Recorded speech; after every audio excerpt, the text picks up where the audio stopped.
చదువుకుంటున్నప్పుడే ఉద్యోగాల్లో అవకాశాలు వచ్చేస్తాయంటే ఎంత సంతోషం.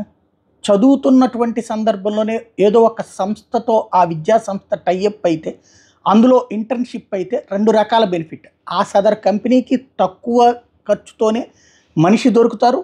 ఏ డబ్బులిచ్చి బ్రోకర్ల సంస్థల ద్వారా రిక్రూట్‌మెంట్ అక్కర్లేదు. మ్యాన్ పవర్ ఏజెన్సీల ద్వారా. దాంతో పాటు వాళ్ళకి ఎలా కావాలో అలా మౌల్డ్ చేసుకొని భవిష్యత్ ఎంప్లాయ్‌మెంట్ ఇవ్వచ్చు. అది వాళ్ళకి బెనిఫిట్. అదే సందర్భంలో చదువుకుంటున్నప్పుడే మనకు ఒక ఉద్యోగ భద్రత వస్తుంది.